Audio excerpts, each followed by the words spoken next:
sometimes people don't realize how powerful their voice can be.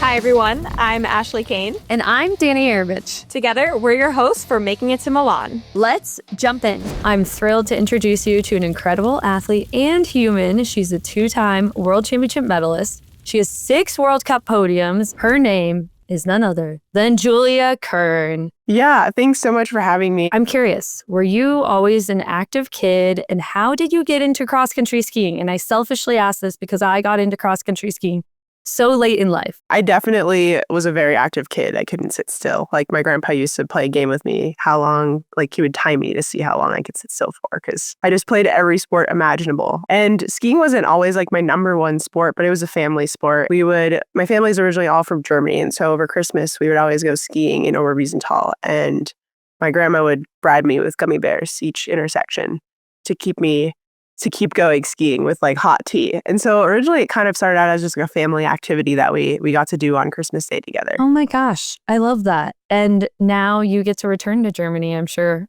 all the time to go ski World Cup. So that must feel like a full circle moment for you. Oh, it definitely does. And like, my grandparents have come to so many World Cups in Germany, and that was really, really special to get to share that with them. And would you say you have a favorite thing about cross-country skiing, or what keeps you coming back year after year? I think that there's always room for progress. You could always have better fitness, better power, better speed, ski the corners better, nail your boxing better. And so I think like there's always room for improvement, and it's like such a multifaceted sport where you need endurance, you need strength, you need power. Like, I think the other part is just being able to be outside. What are you doing in the summers to get that little extra edge over yourself from the past season, whether it's the corners or the strength or the power? What are you continually sharpening in the summers? I think in the summers, it's every year is a different focus. Mm-hmm. You reflect on the previous year and then see, okay, how can I improve in the coming year? And for me this year, it was doing a lot of physical therapy work for my back. Mm-hmm. I've had chronic back pain for 5 years, and I'm finally out of the woods and feeling really good on skis, and it makes skiing feel a lot better. And so I think, every year I just look at what's one thing I can really change. This whole podcast is about making it to Milan, and you're obviously on a great track to qualify for Milan. So how do you feel about the upcoming games? We know you have a lot of World Cups in between now and Milan, but how do you feel about the Milan Cortina games itself? I'm really excited. I think everyone knows the last Olympics were a very unique experience, and I'm just really excited. I love racing in Italy. It's one of my favorite places culturally, the sun, good food, and I'm just excited to have more of a normal, what we're used to venue that we're familiar with, and just having a more normal Olympic experience where our family can come, our friends are going to be fans. And for people who don't know, can you tell us a bit about why you're so familiar with this venue? Yeah, so we are racing in Val di Fiemme, which is historically the end of a racing competition called the Tour de Ski. It's like the biking version or skiing version of Tour de France. And we actually are racing there in 2 weeks. Historically, we do 1 or 2 races there. And then the final race after racing 7 days in a row is climbing up an alpine mountain. And that is really, really hard. And it's not just straight up. You have to go through the gates around the mountain to get up the mountain. And so we have raced there every single year for the Tour de Ski, and it's always at the end when you're really tired. And so this is a venue we're familiar with. The courses obviously will be a little different. And thankfully, we will not be doing an alpine mountain climb at the Olympics. It is gnarly. I did it at a training camp in Val di Fiemme just for fun.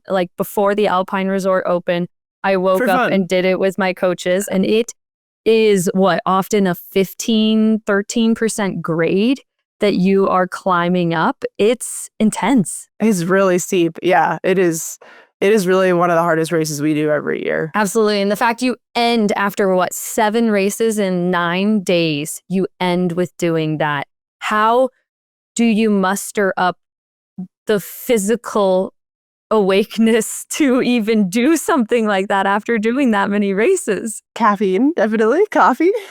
And I think just having that finish line in sight, it's a point to point. You're I am ending at the top of the mountain. It's such a creative challenge. In some ways, every year I'm okay, this year it's going to go a little bit better. I'm going to figure it out. It's a little puzzle, humbles me every year. But I think that's what's so fascinating. It's one of those things that's no matter what shape you're in, it's going to be really hard. How do you think that having something that's that immense, 7 races, 9 days, being only slightly over a month out from the Olympics, affects how people are training for the Olympics? Or do a lot of people sit out the Tour de Ski? Or a lot of people racing, but maybe not racing to their full capacity? What is the mindset entering that when you have such a big Olympic year? Yeah, it's a great question. I think there's two boats. Some people use it to get in shape. Like for me, doing the Tour de Ski helps me get in really good shape. The continuous racing, after that, I feel like once I rest, I feel really good. And so it's actually part of my peaking plan. There are other people in the camp who are like, I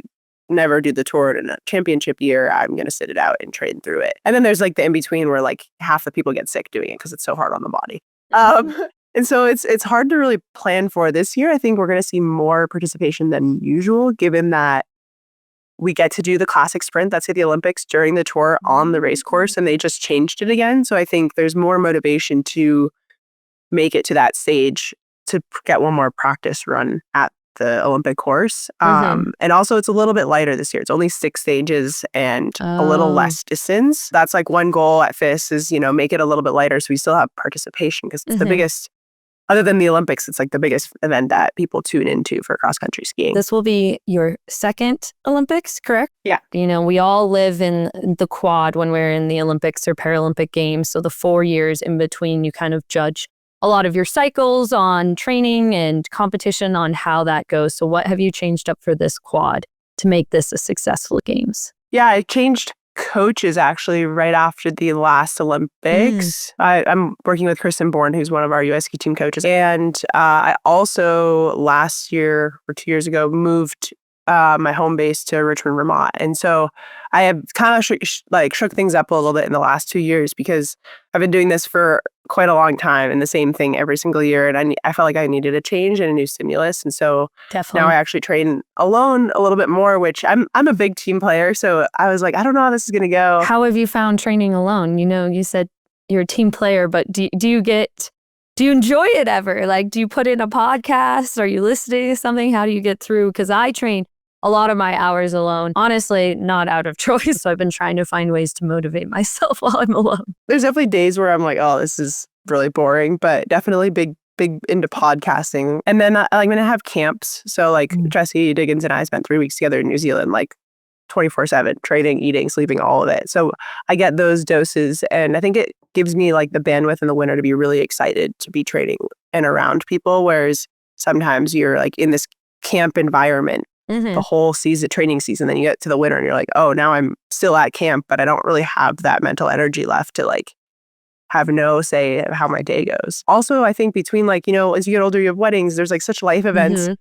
The weeks go by so fast. I'm like, try to fit it all in during the week and then like be creatively training when I'm gone. So you now going to be potentially a second-time Olympian, what advice would you give to some of the new ones on the team who are going for their first Olympics? Oh, it's an emotional roller coaster. Like both good and bad. Like just being like named to the team, I was like, last time I was just like tearing up. I was like, oh my God, everything just feels so like you bring all the emotions like up and elevated. So I think like being prepared for that. But I also think one thing I wish I had done was I like wanted it so badly, and I was like so nervous last time that like God forbid one of us got COVID, you just like couldn't physically go. Like it's like you made it, but what if I just can't go? And so I think there was a lot of stress the last games, and I just like wanted it so badly, but I was so like hyper focused when really like for me being hyper focused isn't a good thing.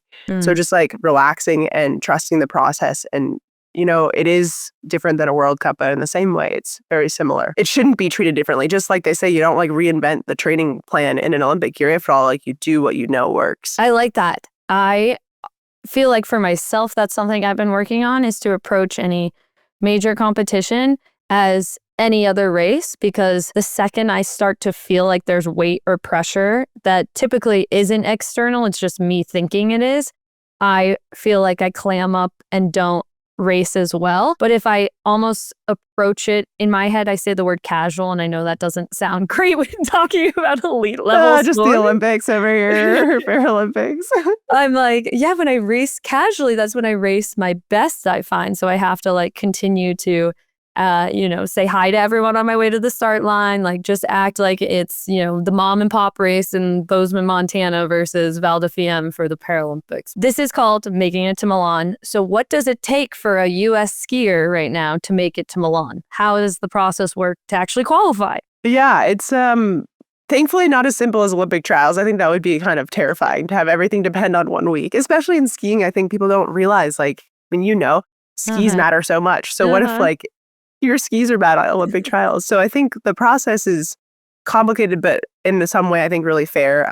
The first tier is if you get a top 8 in a World Cup in the exact event. So if it's a classic sprint or a skiathlon in the World Cups leading to the games. So that's the first tier. And then the next tier is discretion because, people can get sick, whatever can happen. The third tier is being top 45 or 50, depending on the Russians. They wrote the criteria. If the Russians are able to race, then 50. So I think it's top 50 now. Sprint or distance World Cup ranking overall. So the accumulation of all of the races from the beginning of our season until through Oberhof, which is mid-January, if you're ranked in the top 50 sprint or distance. And then if there are still spots available, then they go to based off of a US list, the US Super Tour list. How does it work for para? Oh, for para, we got our slots allocated from the May ranking list from both IBU and FIS. And right now we have 6 and 6, which 6 is wonderful for women.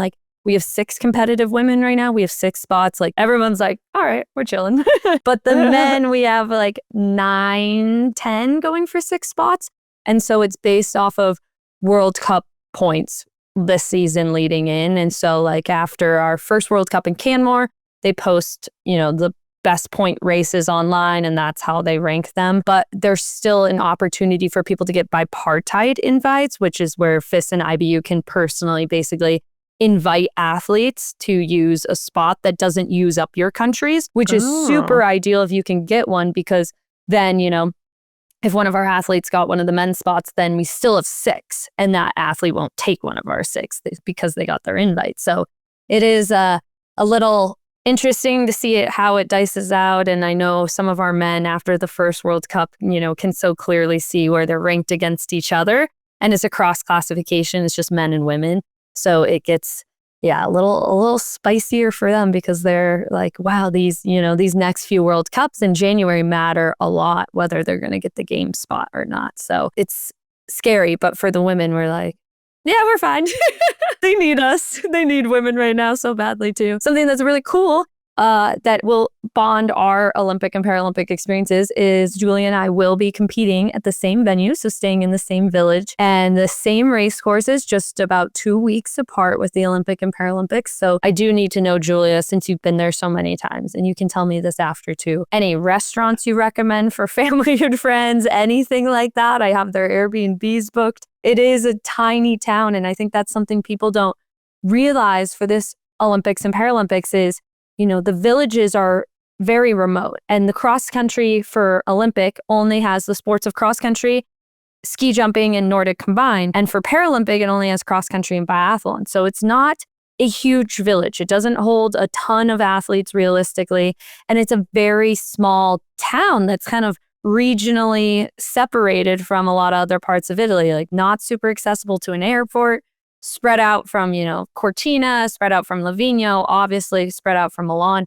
So for people who are coming to visit, they're kind of isolated. If they're coming to watch us, they really don't get to watch that many other sports or go to a big city and experience that. So I will take any tips you have for the region since you've been there. It's a beautiful place. I think anyone who's going to go there is going to have a nice ski vacation too. But I know there's good pizza and limoncello. So I feel like that's all I've been enticing people with to come is telling them, pizza, pasta. And I'm sure you've gotten this. I feel like in every media interview we've done for Olympics and Paralympics, people are like, what are you most excited for, the pizza or the pasta? And you're like, village food.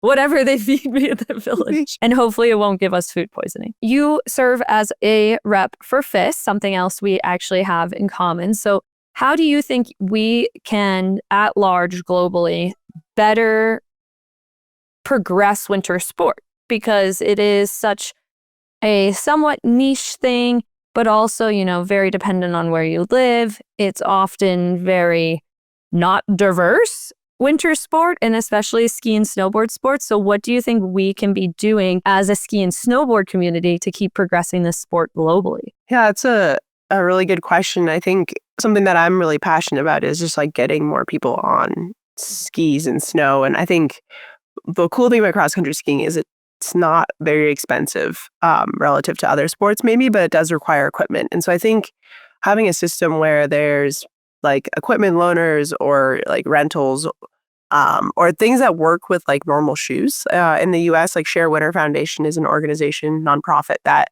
helps get kids on snow, and they provide grants to a lot of programs. And I've seen so many different versions of it where they have a fleet of roller skis where kids get to try roller skiing. I did that in Boston this year. And there's also skis where you can like put normal shoes on and then just strap them in. And there's just so many ways you can get on snow that I think people don't think about. It doesn't require like a lot of expensive equipment, but those like programs need to exist. I think roller skiing can be kind of dangerous, but also like that can be done in anywhere, any time of year if you have a parking lot, which is really cool. Like just to get someone to understand the sport and see if they like it. So I think like having more of those programs that captures kids young and then retains them like as a lifelong sport. Like you said, trying to reach areas that don't have snow and don't have traditional ways of skiing, quote unquote. One of the great Nordic, I feel like, biathlon families in the US, the Powers. Gretchen Powers, who's a photographer now for a lot of her sports. Her dad was on the US biathlon team. He's actually spent time and decided to start a para-Nordic program in El Salvador, which is like not a Nordic nation whatsoever, doesn't have snow. And one way they've been training their athletes, these young men who have disabilities in El Salvador, to learn how to sit ski, is they're putting the sit ski on skis on a wet beach. And he's skiing to practice the motion on wet sand. So I think it's so true that like you can be creative in the way we can see roller ski festivals popping up. Like in biathlon, they just did the Loop 1 festival and they put it in downtown Munich with laser rifles rather than traditional 22s for the sport of biathlon, so that people who know nothing about biathlon and there's no snow can come experience it. And they're talking about doing it maybe in Paris and like all these different places. So I think that's so true that you can be creative in the way we access winter sports. But, in your role with FIS, Federation of International Ski and Snowboarding, what do you feel like is the biggest thing you try to advocate for as an athlete? Because, in any sports federation, the IOC, the IPC, even at that level, we know that there's a lot of people who are there, whether they're from business or political backgrounds, who might not have had the elite athlete experience themselves. So what do you feel like you can bring as an elite athlete, as a voice in this? I think the thing that I've been pushing the most for is that the athlete's voice is heard and considered. Ultimately, like it's a whole business, but without the athletes, if the athletes don't compete and perform, there is no business. There are obviously a lot of factors at play business-wise that influence decisions, but I think having the athletes on board with decisions being made is also going to strengthen the business because people are on the same team, on the same side. And I also think that athletes are very driven people, very methodical. Like you set out a plan, you take those process goals for this end result. And I think that actually pays a lot off in the business world. And so I think athletes are really good at being like, okay, what are the steps we need to do to get to point X and how do we get there? And I think there's a lot of passion in the sport from the athletes. And so just being able to feel like having the athletes feel empowered and feel like their voice does matter and they can change things, I think is super important. Sometimes people don't realize how powerful their voice can be. I appreciate that you are doing this and you are a voice that should be heard, because I think more and more athletes need to recognize that, because I think, over time, maybe they feel like they've tried to speak up at whatever governance body, international level, and they didn't feel like they were heard. So now they they kind of sulk back because they don't feel like their efforts are worth it. So I appreciate that you are putting yourself out there and speaking up for the athletes. And I appreciate having you too, because having two voices is better than one. We're The loud Americans over here. We really are the loud Americans. So you live obviously a very unique lifestyle. You're gone for 5 months out of the year typically. You're living out of a suitcase, traveling around Europe, and you've been doing it since you were a young adult for several years now. And it comes with challenges, as we learned you had food poisoning last night. So what do you have to do, living out of the suitcase, traveling, also racing at high intensities to stay healthy leading into a big winter like Milan? Yeah, I think sleep is the biggest thing. Just sleeping as much as you can, washing your hands. And then I think also like finding happiness on the road and, going for a walk in the sun or connecting with loved ones. Like for me, those things, like being in a mentally happy state, like obviously reduces stress a lot.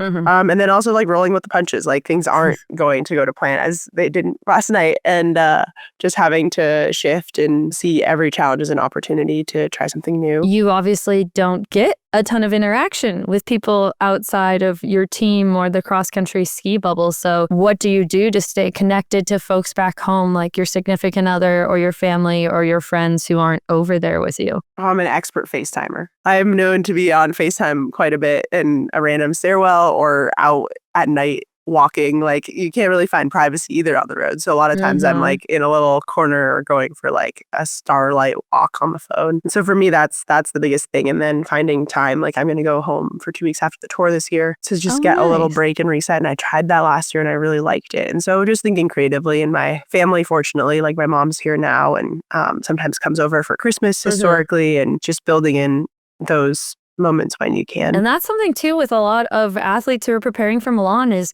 their holidays now are almost ripped from them because they're either in competition season, they're overseas, and, they don't get their traditional time at home for Thanksgiving or Christmas. And so what do you do as a team, or if your family comes in whatever small town you are in Europe, to make it feel like you still get to celebrate the holidays? I got a little Christmas tree yesterday with my mom. And we have actually a box. So I'm in Davos, Switzerland right now. And this is like, we often always race Europe before Christmas. So historically, this has been like the team Christmas base. And we have a box stored in the bottom of the hotel that we stay here, and they let us keep it there. And it's called the Christmas box. So I went through and like dug up some lights and some stars. And so I brought those in, and we've decorated it to make it feel like more homey in this apartment. And so there's like fun things like that. My mom brought little like paper ornaments from the US and like traveled over with them. Julia, your mom's been a huge supporter of yours, and she's actually with you in Europe. So we're so excited to have you join us. Hi, Mom.